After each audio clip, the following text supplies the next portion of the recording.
y los físicos llaman... No, dirección, así para ser muy rigurosos. Esta cuestión es lo que nosotros llamamos es que la dirección del vector, y acuérdense que lo discutíamos de que era dirección, ¿cierto? Que una cosa era dirección de dirección y la otra cosa era la dirección en el vector, ¿cierto? Que está asociada al ángulo. ¿Estamos? Muy bien. Hablamos de la magnitud, que hace referencia a qué cosa. La longitud de la flecha. A la longitud que tenga nuestra flecha. Esto es la magnitud. ¿Estamos? Entonces, la magnitud. Y teníamos una cuestión que era el famoso ¿qué? Sentido. Que un amigo nos dijo que era ¿qué? Hacia donde apunta la flecha. Ese es el sentido del vector. Tengan presente que el sentido es una cosa muy sospechosa porque más allá de eso uno como que nunca usa mucho eso para algo. Dicen que el sentido es ese, que sería la punta de la flecha, pero que eso está, este sentido tiene un problema. El sentido está directamente involucrado con el ángulo, porque el ángulo de alguna forma, luego la dirección nos habla del sentido, ¿cierto? O sea, nos mueve el sentido de la flecha. Bueno, listo, muy bien. Y el profesor se inventó dijo, oiga, mire, es que ¿qué pasa si un vector se aplica en un punto A, en un punto B del espacio? ¿Sí? Entonces, que podría uno pensar, especialmente en el mundo de la dinámica, que es donde nosotros vamos a trabajar, que el punto de aplicación puede ser un factor importante.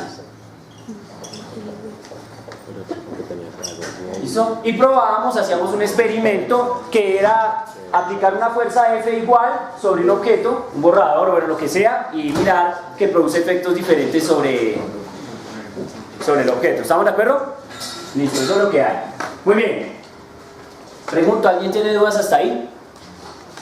¿Algo raro, algo exótico, profesor? ¿Usted se puso muy pesado? ¿No?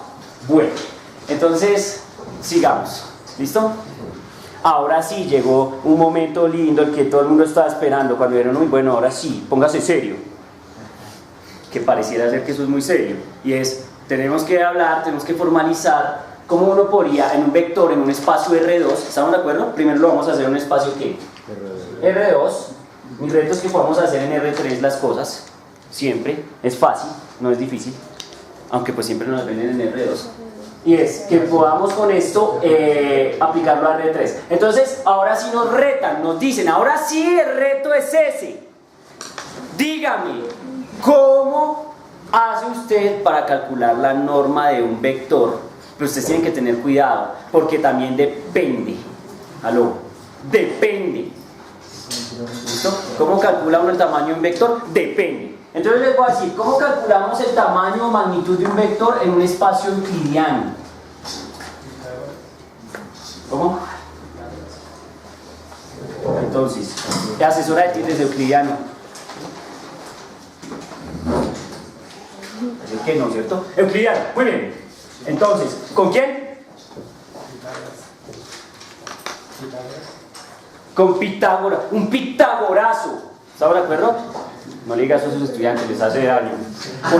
No, mentira, está bien, tranquilo. El teorema de Pitágoras, ¿estamos de acuerdo? Un pitagorazo. ¿Listo? Esa es la manera de calcular la norma de ¿qué? De un vector. Recordando que para poder hacer eso uno tiene que haber definido la existencia de una cosa que se llaman componentes rectangulares del vector. ¿Están de acuerdo o no? Sí. O sea que este man tiene un señor que por aquí uno llama es que AY, y por aquí este señor tiene un señor que se llama A sub X. ¿Sí estamos? Bajo ese criterio, bajo la existencia de componentes rectangulares, puedo definir la norma de ¿qué? Del vector. Norma, magnitud, tamaño, es exactamente ¿qué? Lo mismo, compañeros. Muy bien, entonces se denota de la siguiente forma.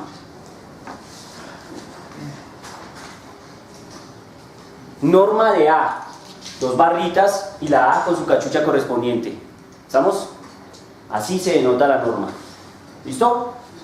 No una sola barra, no van a poner una sola barra al lado porque entonces ¿qué están maldiciendo? Correcto, ¿estamos? Entonces hay que diferenciar. Pero, profe, igual también se puede confundir con el conjugado. ¿Con el conjugado? El conjugado no es con un asterisco. No, está bien, No he visto el conjugado con dos barras. He visto el conjugado con asterisco. Pero pues puede ser, no sé, vos sabes, yo me las sé todas, entonces nunca lo he visto. Yo he visto conjugados con asterisco, ¿sí? Tan, el normal y el conjugado es un asterisco ahí, Tim. Pero pues, bien. Pregunto, ¿hasta ahí vamos? Ok. Esto es en un espacio R2. Y en un espacio R2, la norma se calcula así. Raíz de quién. Listo. Quiero, ahora sí. Pero ¿cuál es? No dice, papá. AX al cuadrado más Y al cuadrado. A sub y cuadrado. Esa sería la norma o tamaño del vector, ¿cierto? En un espacio euclidiano, que en este caso es este espacio R2. ¿Y por qué advierto eso? Porque es que pasan cosas que uno no se imagina y uno lo va aprendiendo a través de los años. Y yo siempre que, como ustedes van a enseñar Dios mediante, ¿cierto? Y van a hacer física y eso, cuando uno está metido como licenciado uno puede entonces uno va y hace un artículo y chacarreta, luego va y le enseña a otros y también, y eso es lo lindo, ¿me entienden? Es muy versátil esta profesión en ese aspecto. Entonces miren, cuando uno está en esto, a uno le enseñan, la norma se calcula así, ahora uno va al mundo real. Y entonces uno dice, bueno, voy a medir la distancia que hay de mi casa a la Universidad Distrital Francisco José de Caldas, sede Macarena, ¡pa! Por decir algo, ¿sí estamos? Entonces uno se traza un pitagorazo. ¿Aguanta esa distancia o no? Yo no creo. Pues no aguanta. ¿En qué sentido? En que cuando usted va a ir desde allá hasta acá, usted no puede avanzar por la hipotenusa. Dios quisiera y la Virgen, ¿cierto? De que usted avanzaría, ¿por qué? Por encima de los edificios, bajar, subir, y el pitagorazo, la diagonal. Eso no tiene sentido real. Eso nunca pasa en la realidad. ¿O sí? Es que me voy para Cartagena, entonces me voy por la hipotenusa. Pero resulta que usted por allá, una montaña, baja, sube, y hace un poco de cosas, ¿me entienden? Los matemáticos detectan eso. Y dicen, venga, es que de pronto no en todo espacio yo puedo definir la norma o tamaño de las cosas o distancia entre puntos de la misma forma. ¿Estamos de acuerdo que esto define la distancia que hay entre el origen y este punto? Sí. ¿Sí o no? Es la distancia que hay entre este punto entre el origen y este punto. Entonces, esta es una distancia. Los matemáticos llaman a eso distancia o norma. Entonces, ellos no solo hablan de normas euclidianas. Los matemáticos hablan de otras normas y se pueden usar en otros espacios.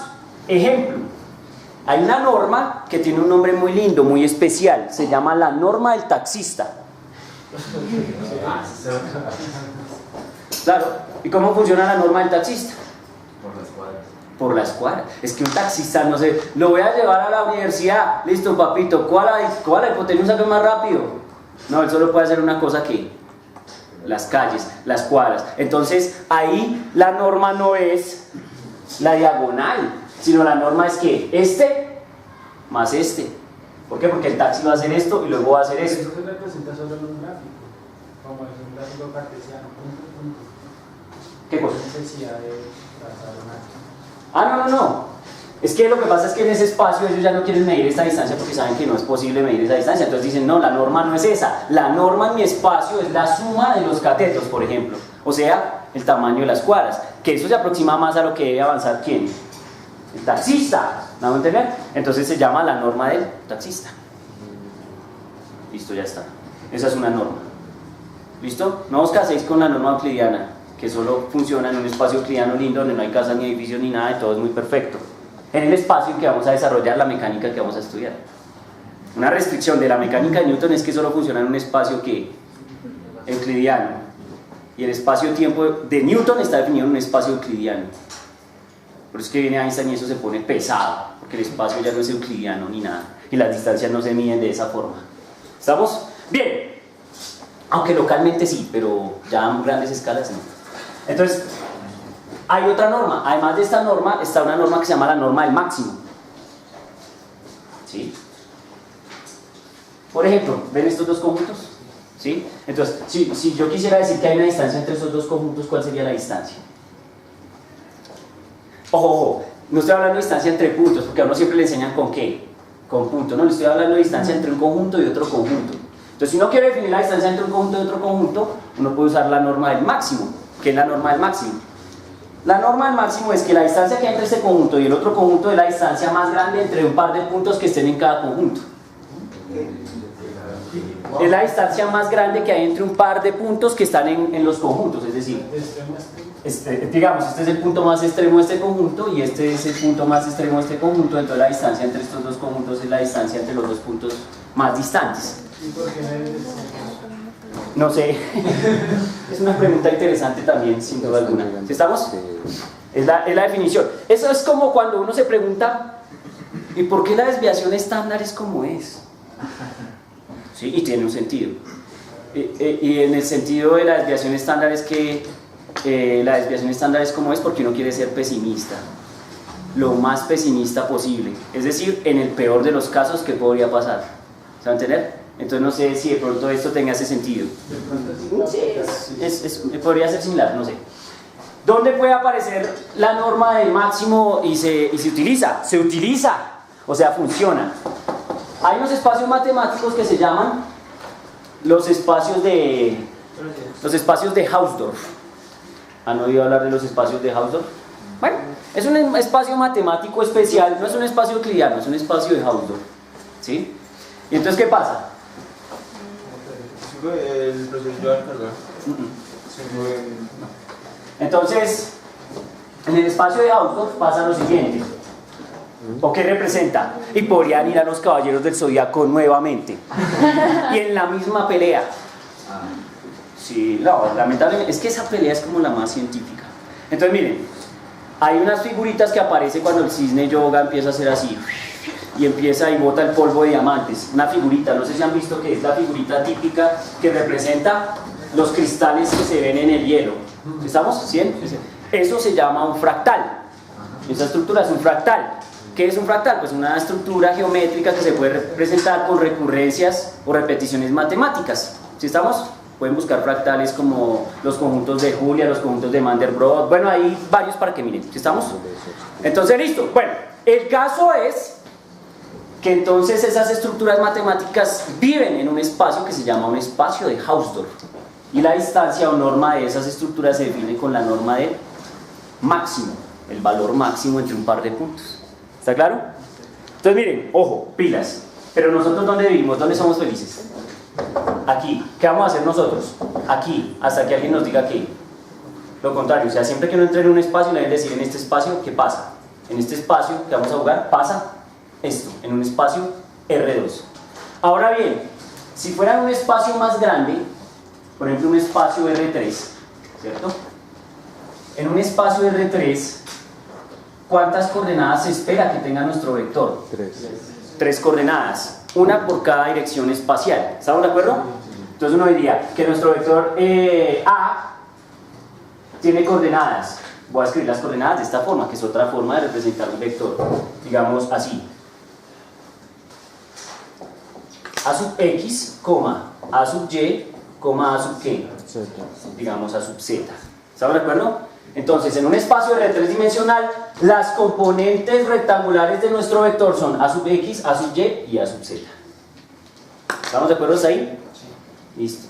Por lo tanto, la norma de nuestro vector en un espacio R3 se calcula de la siguiente forma. ¿Cómo es que se calcula? ¿Cómo se calcularía la norma en un espacio R3? Igual. Se le agrega el tercer término. ¿Estamos de acuerdo? O sea, se agrega A sub Z y sigue siendo el pitagorazo. Eso se puede demostrar. Eso lo podemos demostrar. O sea, uno puede demostrar que eso evidentemente es que cierto. Ya ahorita miramos a ver si lo demostramos ahí en un momento. Entonces uno dice, bueno, listo.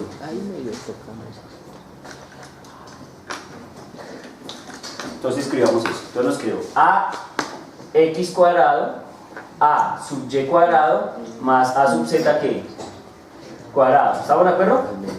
Listo, esa es la norma de nuestro vector A en un espacio R3. ¿Sí estamos? Pero bueno, nos hemos fritado y hemos ido a un espacio mucho más serio. Claro, ustedes tienen que tener presente una cosa.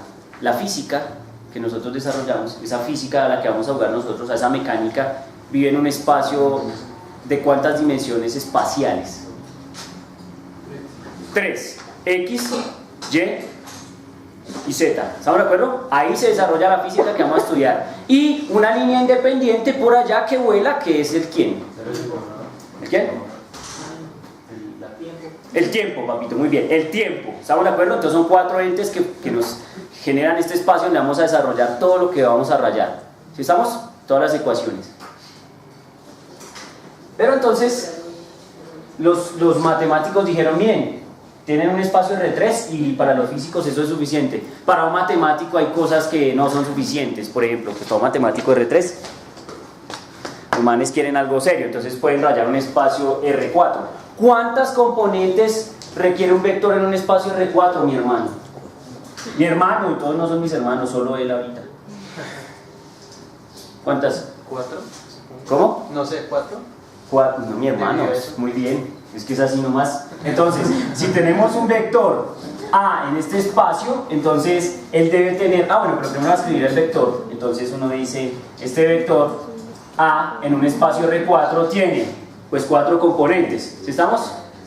Ahí como ya X, Y, Z ya las usamos, eso está sobrevalorado, es decir, sí, listo, en un espacio tridimensional funciona lindo, pero pues ya si es 4, entonces a veces llaman eso, por ejemplo, una componente A sub 1, una componente A sub 2, una componente A sub 3 y una componente A sub 4. Generalmente las componentes se denotan con letras minúsculas.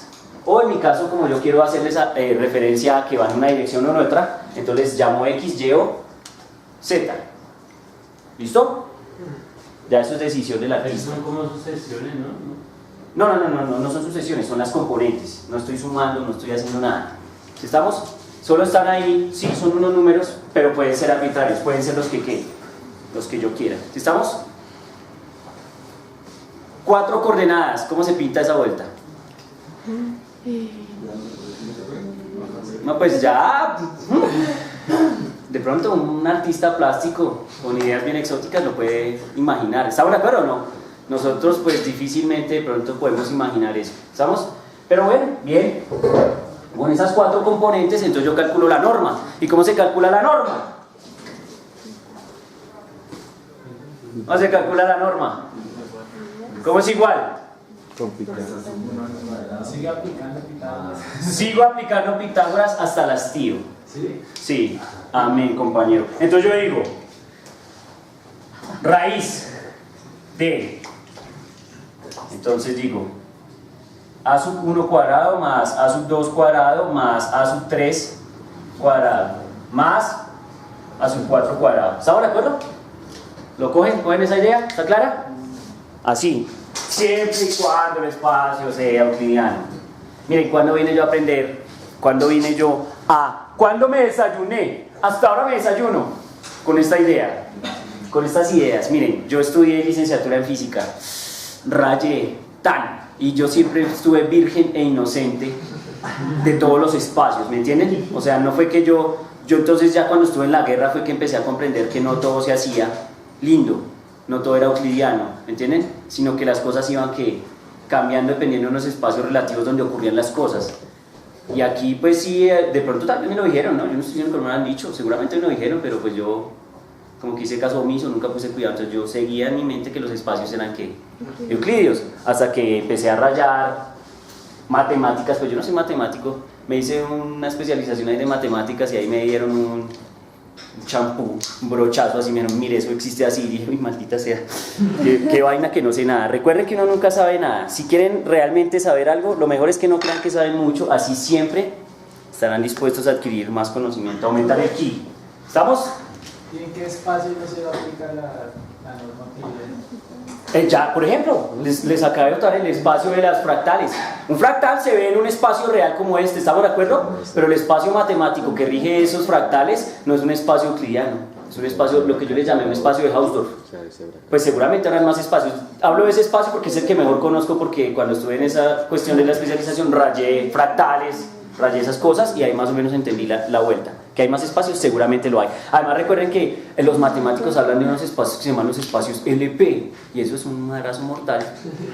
En el sentido de que ahí hay unas normas, si estamos ahí ni en normas, pero las normas a veces resultan siendo series, sucesiones, cosas exóticas que se salen un poco de esto, ¿sí? Lo que pasa es que uno se tiene que preguntar. Bueno, depende de qué visión tenga uno del conocimiento, es decir, si uno quiere preguntarse si esto realmente es útil o no. Cuando uno se pregunta si algo es realmente útil o no, pues está pensando muy aplicar las cosas. No sé si esa necesariamente sería la pregunta que se debe hacer un licenciado en física o un físico. ¿Lo se va a entender? Porque ellos sacan espacios y a veces esos espacios pues son lindos, exóticos, un manes allá se vuelven locos. Pero de pronto uno va y mira y dice... Por ejemplo, espacio LP que funcione bien en física, hay un espacio que se llama P, L sub P, se escribe así, bueno, espacios LP se escribe así, tal. Y hay un espacio que funciona, que es el espacio P igual 2, L2. El espacio L2 lo llaman un espacio de Hilbert. Y ahí se hace lo que los va a hacer sufrir dentro de unos 4 añitos, así como más, profesor, mecánica cuántica. La mecánica cuántica se desarrolla en un espacio LP, P igual 2, que es un espacio de Hilbert. No me pregunten más porque no sé más. Sé que ahí vive. Ahora cómo se teoriza, cómo se formaliza, no sé. ¿Entienden? Ya, listo. ¿Está claro o no? Pana. ¿Listo? Otro espacio, no sé por decirlo. Bueno, pregunto, ¿está claro? Listo. Y entonces ya, para concluir ese carretazo, uno dice, si estoy en un espacio euclidiano, mi espacio euclidiano tiene n dimensiones. Aló, entonces, ¿cuántas coordenadas requiero yo para definir un vector en ese espacio?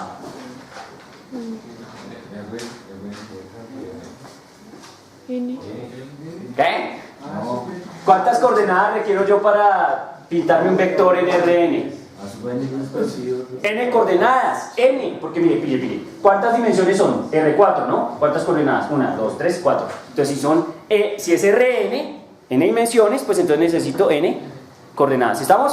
O sea que acá digo que A, la norma de A, va a ser igual a la raíz. Claro, bueno, pero me falta una cosa, ¿cierto? Definir el fulano. Definir el fulano. ¿Quién es el man que va a jugar con nosotros? Entonces dice, este señor tiene componentes A sub 1, A sub 2, A sub 3, A sub n. ¿Sí estamos? O sea, hasta las tiro. ¿Cuántas? No sé, de pronto es un espacio R a la 1000 o R 1000. Listo, entonces son 1000 componentes. Es que si es útil o no, no sé. ¿Me entienden?